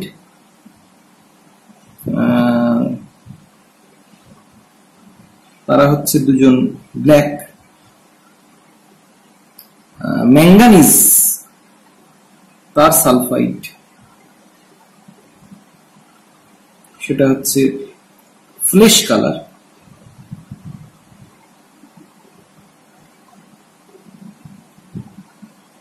আর জিঙ্ক তার যে সালফাইড সেটা হচ্ছে হোয়াইট কালার। সো এখানে আমরা যেটা দেখতে পাচ্ছি সেটা হচ্ছে এখানেও তার মানে এগুলো সালফাইড হিসেবে প্রেসিডেট পড়ছে। তাহলে গ্রুপ 3 এর ক্যাটায়নের সঙ্গে কেন এগুলো প্রেসিডেট পড়লো না? এখানে যদি আমরা দুটো representative substance, that means copper এবং জিঙ্কের সালফাইডের সলিবিলিটি প্রোডাক্ট ভ্যালু কম্পেয়ার করি, তাহলে যেটা দেখতে পারবো যে কপার সালফাইড তার KSP value 6 × 10⁻⁻37 at 25 degree centigrade, whereas zinc sulfide তার KSP value 2 × 10⁻⁻25 at 25 degree centigrade। তার মানে এখান থেকে আমরা বলতে পারি যে জিঙ্ক সালফাইডের সলিবিলিটি প্রোডাক্ট বেশি, কপার সালফাইডের কম। তার মানে কপার সালফাইডে সালফাইড হিসেবে প্রেসিপিটেট ফেলার জন্য কম sulphide ion concentration is sufficient, whereas zinc সালফাইডের সালফাইড হিসেবে প্রেসিপিটেট ফেলার জন্য জিঙ্ক 2+ কে higher concentration of sulphide ion is necessary, যাতে সেটা জিঙ্ক সালফাইডের সলিবিলিটি প্রোডাক্টকে এক্সিড করতে পারে। এখন আমরা দেখতে পাচ্ছি যে গ্রুপ 2 এর ক্ষেত্রে আমরা ইউজ করেছিলাম HCl মিডিয়ামে H2S। এখন HCl সেটা আমরা জানি ডিসোসিয়েট করে থাকবে হচ্ছে H+ এবং Cl- ফর্মে, আর H2S সেটা ডিসোসিয়েটেড হবে H+, HS- ফর্মে এবং HS- that means H+ and S2- ফর্মে। whereas আমরা গ্রুপ 3B এর ক্ষেত্রে আমরা ইউজ করেছিলাম অ্যামোনিয়াম হাইড্রোক্সাইড মিডিয়ামে H2S। তাহলে আমরা দেখতে পাচ্ছি যে গ্রুপ 2 এর ক্ষেত্রে যেহেতু আমরা অ্যাসিডিক মিডিয়ামে H2S পাস করছি, so in presence of acid the dissociation of H2S is suppressed এবং sulphide ion concentration is low এবং it is low such that যে সেই কন্ডিশনে এটা কেবলমাত্র কপার সালফাইডের যে সলিবিলিটি প্রোডাক্ট সেটাকে এক্সিড করতে পারছে, কিন্তু জিঙ্ক সালফাইডের যেহেতু সলিবিলিটি প্রোডাক্ট হাই, ফলত সেটাকে এক্সিড করতে পারছে না। তো তার ফলে সেই কন্ডিশনে কপার বা আদার যারা গ্রুপ 2 মেটাল আয়ন আছে তারা কেবলমাত্র প্রেসিপিটেটেড হচ্ছে, গ্রুপ 3b এর কোনো মেটাল আয়ন প্রেসিপিটেটেড হচ্ছে না। এখানে আমরা একটা উদাহরণ দিয়ে জিনিসটা ডিফারেন্সিয়েট করেছি, কিন্তু বাকিগুলোর ক্ষেত্রে যদি দেখি তাহলে আমরা দেখবো অর্ডারটা প্রায় সেম অর্ডারে। তাহলে জিঙ্ক সালফাইড বা অন্যান্য যে গ্রুপ 3b মেটাল আয়ন গুলো তাদেরকে প্রেসিপিটেট ফেলার জন্য যেটা দরকার, যে হায়ার সালফাইড আয়ন কনসেন্ট্রেশন দরকার, সেই জন্য আমরা সেখানে অ্যামোনিয়াম হাইড্রোক্সাইড মিডিয়ামে H2S পাস করাচ্ছি। অ্যামোনিয়াম হাইড্রোক্সাইড অ্যালকালি, তার ফলে অ্যালকালাইন মিডিয়ামে H2S এর ডিসোসিয়েশনটা ফেভার্ড হবে। বাই দ্য ওয়ে, এটা ইকুইলিব্রিয়াম, ডিসোসিয়েশনটা ফেভার্ড হবে এবং তার ফলে আমরা যেটা দেখতে পারবো যে in alkaline medium, that means in ammonium hydroxide medium, sulphide ion concentration is high, এবং সেই সালফাইড আয়ন কনসেন্ট্রেশনে আমাদের কিন্তু জিঙ্ক বা আদার যে গ্রুপ 3b মেটাল আয়ন গুলো সেগুলো কিন্তু ইজিলি প্রেসিপিটেট হতে পারছে। যদিও গ্রুপ, তার কারণ হচ্ছে এখানে গ্রুপ 2 অ্যাবসেন্ট, মানে সেগুলোকে অলরেডি আমরা সেপারেট আউট করে নিয়েছি। তো এইভাবে প্রেফারেন্সিয়ালি আমরা অ্যাসিডিক মিডিয়ামে গ্রুপ 2 ক্যাটায়ন গুলোকে আমরা সেপারেট আউট করেছি by passing H2S gas or in presence of sulphide ion as sulphide, whereas in group 3b আমরা কোবাল্ট, নিকেল, ম্যাঙ্গানিজ এবং জিঙ্ককে প্রেসিপিটেট আউট করছি অ্যাজ সালফাইড, যেহেতু তাদের solubility product value comparatively high, তো সেখানে হাই সালফাইড আয়ন কনসেন্ট্রেশন দরকার। তো এইভাবে আমরা কিন্তু দেখতে পাচ্ছি যে আমরা প্রেফারেন্সিয়ালি দু জায়গায় দুটো সেট অফ ক্যাটায়নকে প্রেসিপিটেট করছি, but both in the form of sulphide using the help of solubility product. সেই কারণে আমাদের কিন্তু দুটো জায়গাতেই যদিও সালফাইড হিসেবে প্রেসিপিটেট করছে, কিন্তু কোবাল্ট, নিকেল, ম্যাঙ্গানিজ, জিঙ্ক এদের সলিবিলিটি প্রোডাক্ট ভ্যালু হাই হওয়ার কারণে এরা অ্যালকালাইন মিডিয়ামে, দ্যাট মিনস অ্যামোনিয়াম হাইড্রোক্সাইডের প্রেজেন্সে H2S গ্যাস চালনা করলে তবে প্রেসিপিটেট করছে, whereas কপার বা মার্কারি বা লেড এরা যারা গ্রুপ 2 তে প্রেজেন্ট ছিল তারা কিন্তু অ্যাসিডিক মিডিয়ামে, দ্যাট মিনস HCl মিডিয়ামে H2S পাস করলে তারা প্রেসিপিটেট করতে পারছে, তার কারণ তাদের solubility product value very low. So এট লো সালফাইড আয়ন কনসেন্ট্রেশন তাদের সলিবিলিটি প্রোডাক্ট ভ্যালুকে তারা ইজিলি এক্সিড করে যেতে পারছে ফর দ্য সাকসেসফুল প্রেসিপিটেশন। তো সেই কারণে আমরা দেখতে পাচ্ছি যদিও গ্রুপ 2 এবং গ্রুপ 3b বোথ আর প্রেসিপিটেটেড অ্যাজ সালফাইড, কিন্তু দুজনকে কিন্তু প্রেফারেন্সিয়ালি দুটো ডিফারেন্ট কন্ডিশনে আমরা কিন্তু প্রেসিপিটেট করতে পারছি। এখান থেকে আমরা চলে আসি গ্রুপ 4 এর আলোচনায়। গ্রুপ 4 এ যেটা রয়েছে, দ্যাট মিনস বেরিয়াম, স্ট্রংশিয়াম এবং ক্যালসিয়াম। এখানে গ্রুপ রিএজেন্ট হচ্ছে অ্যামোনিয়াম হাইড্রোক্সাইড মিডিয়ামে অ্যামোনিয়াম কার্বনেট,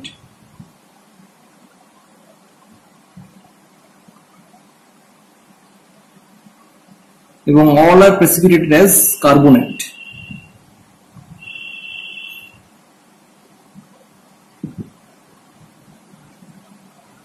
এবং প্রত্যেকেই হচ্ছে হোয়াইট ইন কালার। এখানে একটা জিনিস কিন্তু আমাদের খেয়াল রাখতে হবে যে এর আগের গ্রুপে আমরা অ্যামোনিয়াম ক্লোরাইড অ্যাড করেছি, তো সেই ammonium chloride that may create a problem in this group, সেই জন্য আমরা এখানে অ্যামোনিয়াম হাইড্রোক্সাইড অ্যাড করি। তার কারণ অ্যামোনিয়াম ক্লোরাইডের অ্যাকুয়াস সলিউশন আমরা জানি যে তার হাইড্রোলিসিসের ফলে অ্যামোনিয়াম ক্লোরাইড অ্যাকুয়াস সলিউশন হচ্ছে অ্যাসিডিক ইন নেচার, এবং অ্যামোনিয়াম ক্লোরাইডের অ্যাকুয়াস সলিউশন যেহেতু অ্যাসিডিক ইন নেচার, সো তার ফলে আমরা যেটা দেখতে পাচ্ছি যে এই যে carbonate ion in presence of that weak acid acidic solution, সেটা কিন্তু that can form bicarbonate।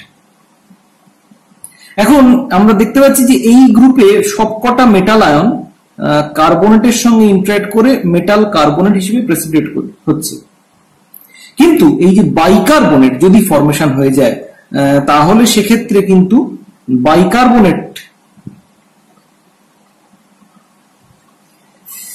সেটা কিন্তু আমরা দেখতে পাচ্ছি যে বেরিয়াম, স্ট্রংশিয়াম, ক্যালসিয়ামের যে বাইকার্বনেট গুলো দে আর সলিবল ইন ওয়াটার, ফলত সেই কন্ডিশনে কিন্তু তারা প্রেসিপিটেট আউট হবে না। তো সেই জন্য বাইকার্বনেট ফর্মেশনকে আমাদের প্রিভেন্ট করতে হবে। সো বাইকার্বনেট ফর্মেশনকে প্রিভেন্ট করার উপায় হচ্ছে যে সলিউশনটাকে অ্যাসিডিক হতে না দেয়া, বা সলিউশনটাকে অ্যালকালাইন কন্ডিশনে রাখা। তো যদি আমাদের এর আগের গ্রুপে যেখানে আমরা অ্যামোনিয়াম ক্লোরাইড অ্যাড করেছিলাম সেখানে যদি বেশি অ্যামোনিয়াম ক্লোরাইড অ্যাড করা হয়ে যায়, so that may lead to acidic condition. শুধু তাই নয়, অনেক ক্ষেত্রে আমাদের এখানে প্রেসিপিটেশন কমপ্লিট হওয়ার জন্য বা গ্রুপ রিএজেন্টকে বা H2S কে তাড়ানোর জন্য আমাদেরকে হিট করতে হয়। তার কারণ গ্রুপ 3B তে আমরা H2S অ্যাড করেছি, সেই H2S কে তাড়ানোর জন্য হিট করতে হয়। সো হিট করলে অ্যামোনিয়াম হাইড্রোক্সাইডটা সেটা অ্যামোনিয়া গ্যাস হিসেবে বেরিয়ে যায়, কিন্তু অ্যামোনিয়াম ক্লোরাইডটা পড়ে থাকে। ফলত আমরা দেখতে পাই যে সেখানে সলিউশনটা অ্যাসিডিক হওয়ার চান্স থাকে, তার কারণে পুরো অ্যামোনিয়াটা যেহেতু বেরিয়ে গেছে। সো তার ফলে আমাদের এখানে আবার গ্রুপ 3B যে ফিল্ট্রেটটা সেটাকে আবার আমাদের ঠান্ডা করে তার মধ্যে অ্যামোনিয়াম হাইড্রোক্সাইড অ্যাড করে তারপরে অ্যামোনিয়াম কার্বন অ্যাড করতে হয়। তার কারণে অ্যামোনিয়াম ক্লোরাইড এক্সেসের প্রেজেন্টে যদি আমরা অ্যামোনিয়াম কার্বন অ্যাড করি তাহলে দ্যাট ক্যান ফর্ম বাইকার্বনেট, এবং বাইকার্বনেট যদি ফর্ম হয় তাহলে কিন্তু বেরিয়াম, স্ট্রনশিয়াম, ক্যালসিয়াম তাদের বাইকার্বনেট সল্ট যেহেতু ওয়াটারে সলিবল, তো তারা কিন্তু প্রেসিপিটেট করতে চাইবে না। তো সেই জন্য আমরা দেখতে পাই এখানে আমরা অ্যামোনিয়াম হাইড্রোক্সাইড, অ্যামোনিয়াম কার্বনেট এটা কিন্তু আমরা অ্যাড করে থাকি for the complete precipitation of group 4 cation. This reaction should be better written as CO3 2- plus ammonia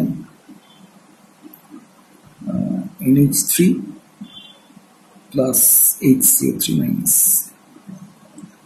যে অ্যামোনিয়ামটা অ্যাকচুয়ালি আসছে হচ্ছে from the excess ammonium chloride added in the previous group. এখান থেকে আমরা চলে আসি গ্রুপ 5 এর আলোচনায়।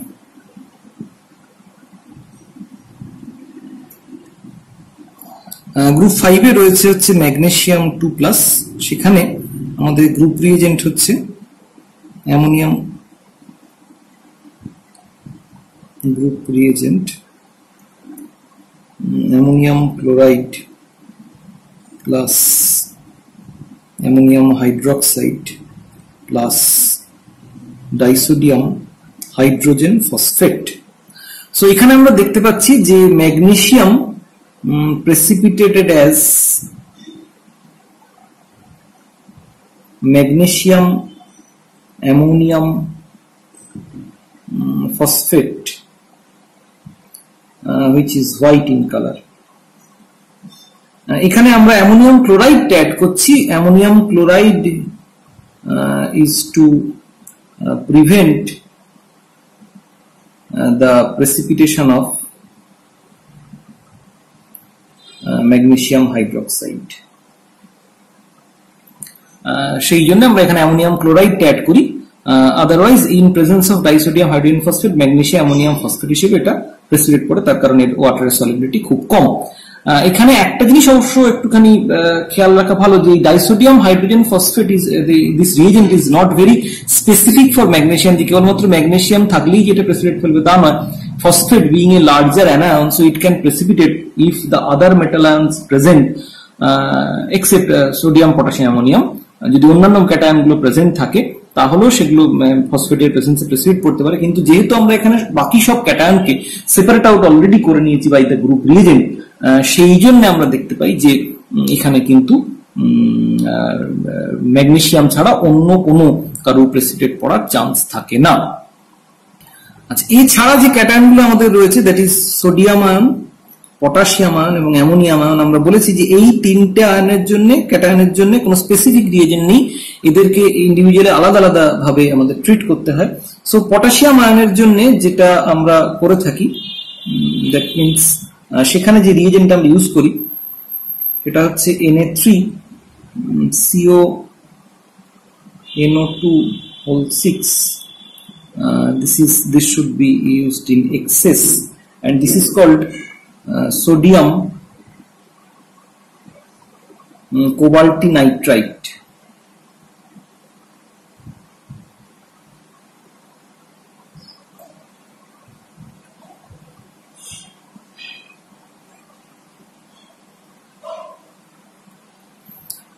এটা পটাশিয়ামের সঙ্গে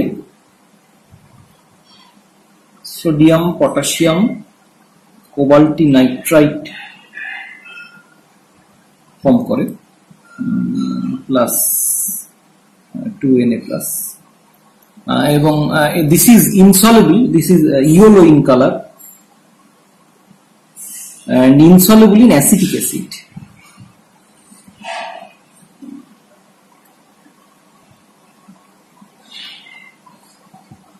সো আমরা যদি অ্যাসিডিক অ্যাসিড মিডিয়ামে এই সোডিয়াম পটাশিয়াম সলিউশনের মধ্যে, পটাশিয়াম আয়নের সলিউশনের মধ্যে আমরা যদি সোডিয়াম কোবাল্টি নাইট্রাইট ইউজ করি, তাহলে সেক্ষেত্রে সোডিয়াম পটাশিয়াম কোবাল্টি নাইট্রাইটের একটা ইয়েলো প্রেসিপিটেট পড়ে, যেটা দেখে আমরা পটাশিয়াম আয়নের প্রেজেন্স আমরা বুঝতে পারি। অ্যামোনিয়ামের ক্ষেত্রে আমরা যেটা দেখতে পাই, so this is for potassium plus. অ্যামোনিয়ামের ক্ষেত্রে আমরা যেটা দেখতে পাই, এই ক্ষেত্রে আমরা যেটা করি সেটা হচ্ছে অ্যালকালাইন মিডিয়ামে অ্যামোনিয়াম আয়নের সলিউশনের মধ্যে যদি আমরা নেসলার রিএজেন্ট অ্যাড করি, তাহলে একটা ব্রাউন প্রেসিপিটেট পড়ে, that indicates the presence of ammonium ion in our solution. So রিঅ্যাকশনটা হচ্ছে এরকম, 2K2HgI4 প্লাস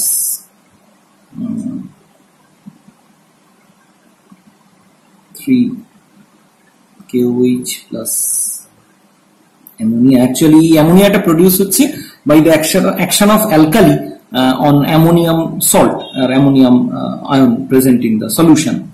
সো সেখান থেকে আমরা যেটা পাচ্ছি, OHG2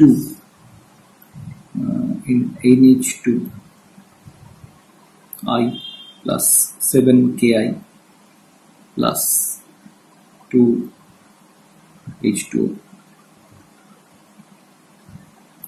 এখানে অবশ্য এই নেসলার রিএজেন্ট এবং তার সঙ্গে যে অ্যামোনিয়ামের কমপ্লেক্স, সেটার অ্যাকচুয়ালি স্ট্রাকচার বা সেটার ফর্মুলা কি, সেটা নিয়ে দুটো আমাদের প্রপোজাল আছে। একটা হচ্ছে according to Britton and Wilson, সেটা অনুযায়ী এই যে প্রেসিপিটেট, ব্রাউন প্রেসিপিটেট, তার ফর্মুলা যেটা হচ্ছে সেটা হচ্ছে 3HgO dot Hg NH3 whole 2 I2। আর নিকোলাস এন্ড উইলিটস যেটা প্রপোজ করেন সেটা হচ্ছে এই ব্রাউন প্রেসিপিটেটের formula NH2 dot Hg2I3। So যাই হোক, এই দুটো আমাদের প্রপোজাল, ব্রাউন প্রেসিপিটেটের যে ফর্মুলা, সো এই দুটো প্রপোজাল আমাদের রয়েছে। সো ইন জেনারেল আমরা যদি এই রিঅ্যাকশনটাকে রিপ্রেজেন্ট করতে চাই, তাহলে এই ধরনের একটা রিঅ্যাকশন হয়। এবং আমাদের নোট করার মতো যেটা জিনিস, that must be in alkaline solution.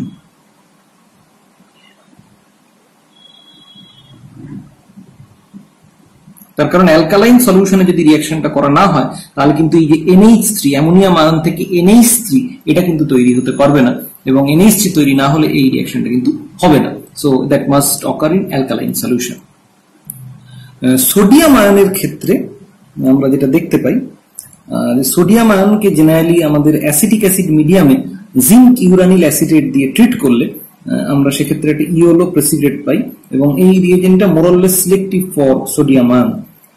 So sodium plus uranyl acetate 3UO2 CH3 COO whole twice plus zinc acetate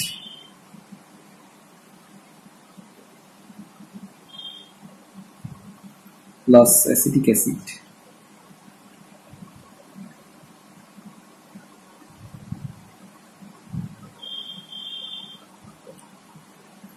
এখান থেকে আমরা যেটা পাচ্ছি সেটা হচ্ছে সোডিয়াম, জিঙ্ক,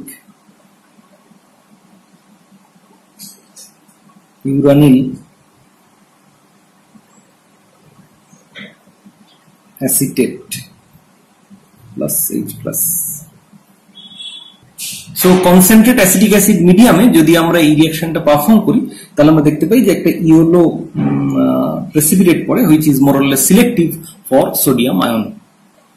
তবে এই জেনারেল গ্রুপ সেপারেশন মেথডের একটা প্রবলেম রয়েছে, সেটা হচ্ছে কিছু আয়নের প্রেজেন্সে দেখতে পাওয়া যায় that will interfere in the detection of the cation present in different group. So those are called interfering ions.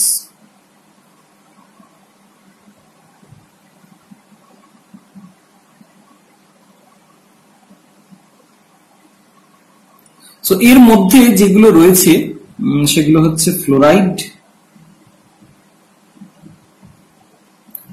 Borate, oxalate and phosphate.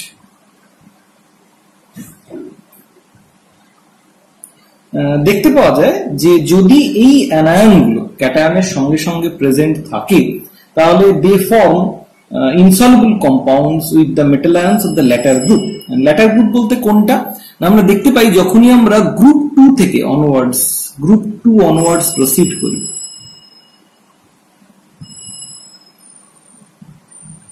That means আমরা যে মুহূর্তে সলিউশনের মধ্যে ammonium chloride, ammonium hydroxide add করি, ইন দ্যাট কন্ডিশন দেখতে পাওয়া যায় যে metals or metal ions of the subsequent group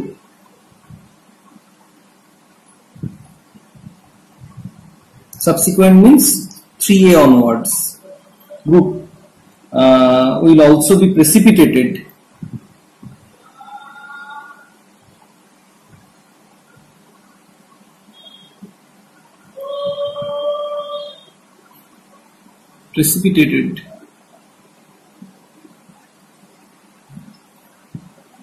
in consequence of formation of insoluble or sparingly soluble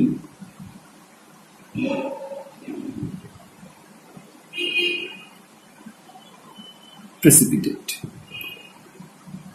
তাহলে আমরা দেখতে পাচ্ছি যখনই আমরা গ্রুপ 3A তে ammonium chloride, ammonium hydroxide add করছি সেই কন্ডিশনে আমাদের গ্রুপ 3A যে ক্যাটায়নগুলো, that means iron, aluminium, chromium, এগুলো প্রেসিপিটেট পড়ার কথা, কিন্তু তার সঙ্গে সঙ্গে 3B4 এই গ্রুপের যে ক্যাটায়নগুলো সেগুলো প্রেসিপিটেট আউট হয়ে যাচ্ছে due to presence of this anions. সেই জন্য এদেরকে আমরা, যেহেতু এরা ইন্টারফেয়ার করছে in the detection of the cations, সেই জন্য আমরা বলছি এদেরকে ইন্টারফেয়ারিং অ্যানায়ন। তাহলে ইট ইজ অবভিয়াস যে আমরা তাহলে গ্রুপ 3A তে প্রসিড করার আগে এগুলোকে আমাদের রিমুভ করতে হবে। যদি আমরা রিমুভ করতে না পারি তাহলে সেক্ষেত্রে কিন্তু that will interfere in the detection of the cation present in the 3B। তার মানে আমরা যেটা দেখতে পাচ্ছি যে গ্রুপ 3A তে প্রসিড করার আগে বা তার রিএজেন্ট অ্যাড করার আগে তাহলে আমাদের এই যে ইন্টারফেয়ারিং অ্যাসিড র্যাডিক্যাল সেগুলোকে রিমুভ করতে হবে। এর মধ্যে অক্সালেটের রিমুভাল সবচেয়ে ইজিয়ার, তার কারণ বিইং অর্গানিক অ্যাসিড, সো আমরা যদি গ্রুপ 2 এর ফিল্ট্রেট অফ গ্রুপ 2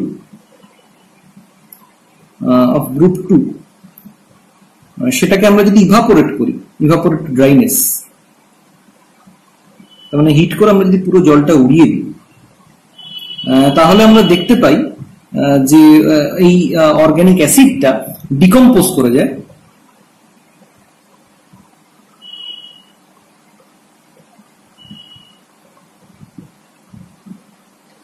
এখন এখানে কিছু fine carbon particle, black carbon particle maybe পড়ে থাকতে পারে, সেটাকে যদি আমাদের রিমুভ করতে হয় তাহলে এটাকে আমাদের we should treat it with concentrate, repeated evaporation with concentrate nitric acid.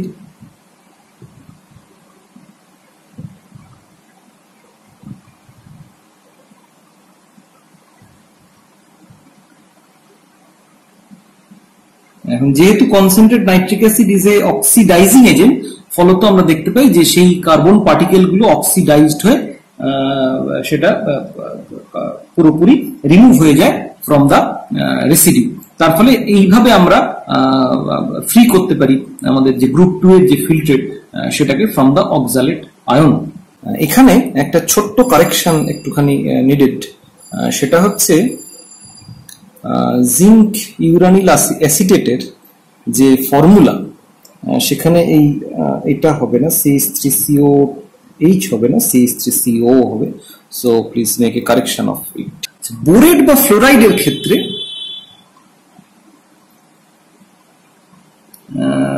Free করার সবচেয়ে সহজ উপায় যেটা, that is to that means the residue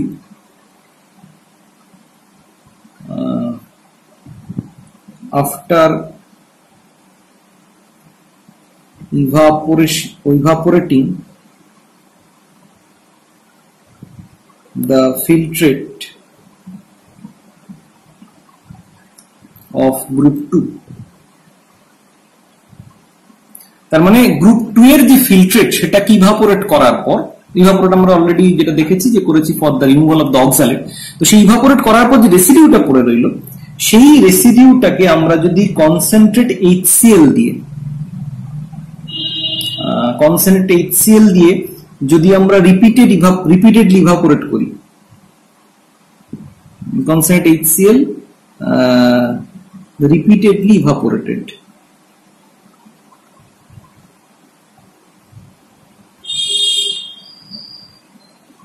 তাহলে আমরা দেখতে পাই যে H fluoride volatilize as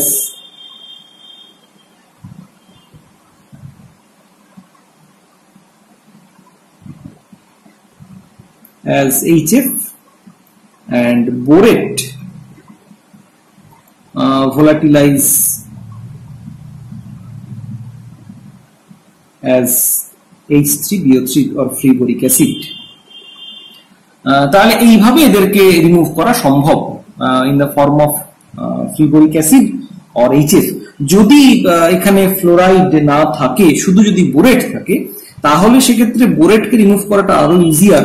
সেক্ষেত্রে যেটা করতে হয়, বোরেটের সঙ্গে আমরা যদি slight methanol, that means CH3OH এবং কনসেন্ট্রেট HCl দিয়ে আমরা যদি বয়েল করি এবং যদি ইভাপোরেট ড্রাইনেস করি, তাহলে আমরা যেটা দেখতে পাবো যে বোরেট মিথাইল বোরেট ফর্ম করে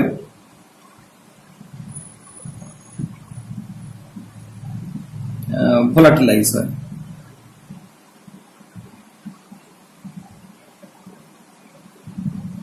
যেহেতু মিথাইল বোরেটের ভোলাটিলিটি শুধু ফ্রি বোরিক অ্যাসিডের চেয়ে আরো বেশি, ফলত এইভাবে এটাকে ভোলাটিলাইজ করাটা আরো ইজিয়ার হয়। ফসফেটের রিমুভালের ক্ষেত্রে অবশ্য প্রসেসটা একটুখানি কম্পারেটিভলি কমপ্লিকেটেড। ফসফেটকে বিভিন্ন ভাবে রিমুভ করা যায়, তার মধ্যে আমরা যে দুটো মেথড মেনলি ইউজ করি, একটা হচ্ছে জারকোনিল নাইট্রেট মেথড,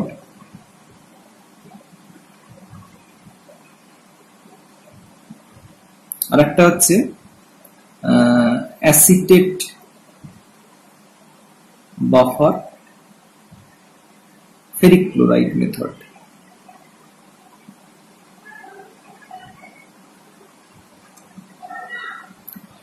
প্রথমে আমরা এই অ্যাসিটেট বাফার যে ফেরিক ক্লোরাইড মেথড সেটা আগে একটুখানি দেখে নিই। এখানে যেটা করা হয় সেটা হচ্ছে, মানে 2 নম্বর প্রসিডিওরটা আগে আমরা আলোচনা করি।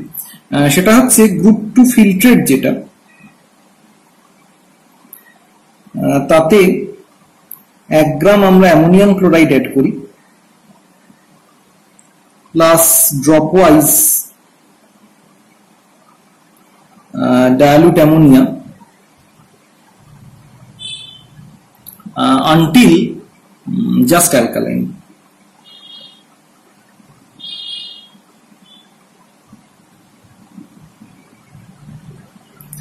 এই কন্ডিশন অ্যাচিভ করার পর যখন জাস্ট অ্যালকালাইন হলো, তার মধ্যে আমরা 2 to 3 ml dilute acetic acid add করি।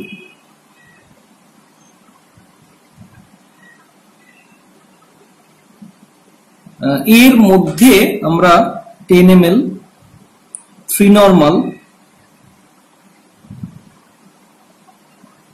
ammonium acetate solution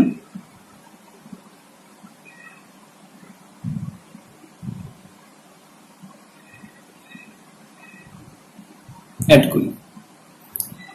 দিয়ে এর মধ্যে আমরা neutral ferric chloride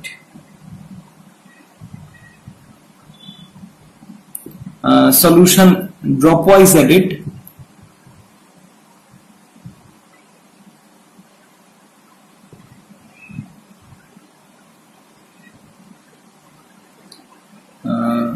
with stirring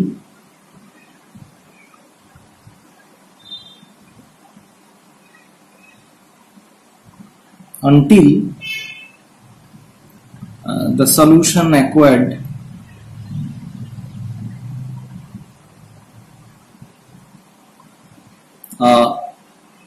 brown red color.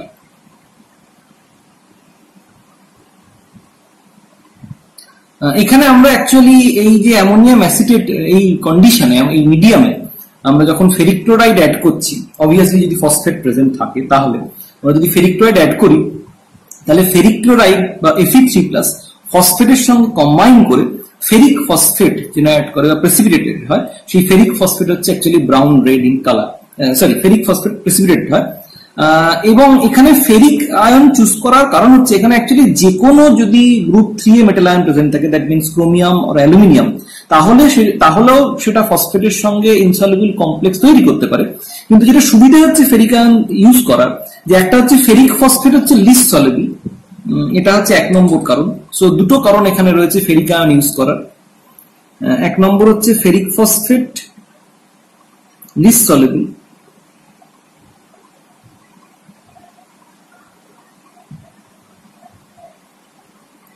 আর 2 নম্বর যে কারণটা হচ্ছে যে ফেরিক আয়নকে আমাদের বা ফেরিক ক্লোরাইডকে আমাদের এক্সেস ইউজ করতে হবে for the complete precipitation of phosphate.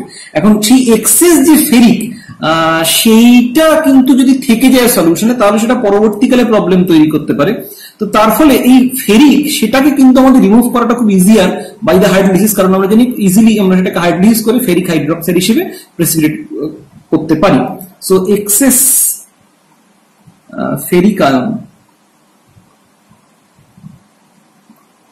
can be readily removed.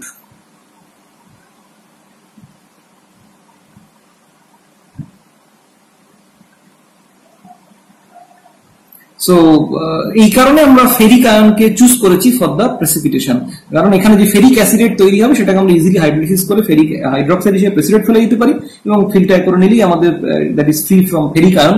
So পরবর্তী গ্রুপের যে সাকসেসিভ ট্রিটমেন্ট, তাতে অসুবিধা হবে না। এবং এই ferric phosphate, chromium phosphate, aluminium ফসফেটের মধ্যে ferric phosphate is least soluble, so mostly phosphate get precipitated in the form of ferric phosphate. Zirconyl nitrate মেথডে ফসফেট সেপারেশন কম্পারেটিভলি ইজিয়ার। এই মেথডে আমরা দেখি যে যদি আমরা একটা phosphate solution containing the hydrochloric acid, সেই মিডিয়ামে আমরা যদি ড্রপ ওয়াইজ জারকোনিল নাইট্রেট আমরা অ্যাড করি, তাহলে আমরা দেখতে পাই যে জারকোনিল ফসফেটের প্রেসিপিটেট পড়ে যায়, একটা জিলাটিনাস একটা প্রেসিপিটেট পড়ে যায়, white gelatinous precipitate of zirconyl phosphate. So এই ক্ষেত্রে রিঅ্যাকশনটা হচ্ছে এরকম, zirconyl nitrate plus 2Na2HPO4 in HCl medium. So সেক্ষেত্রে প্রেসিপিটেট হচ্ছে ZrO H2PO4 twice plus 2NaCl plus 2NaNO3.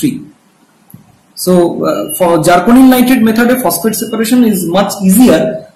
কিন্তু এখানে একটা জিনিস, কোন কোন ক্ষেত্রে H2PO4 হিসেবে প্রেসিপিটেট করে, কোন কোন ক্ষেত্রে আবার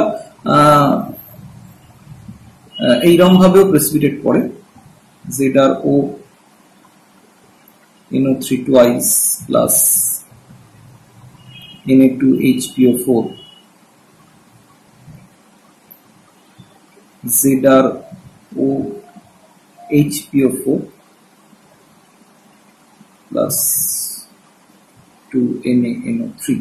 সো তার মানে আমরা দেখতে পাচ্ছি যে ফসফেটের HCl অ্যাসিডিফাইড সলিউশনে আমরা যদি zirconyl nitrate dropwise add করি, তাহলে সেক্ষেত্রে আমরা ফসফেটকে কমপ্লিটলি রিমুভ করতে পারবো in the form of zirconyl phosphate.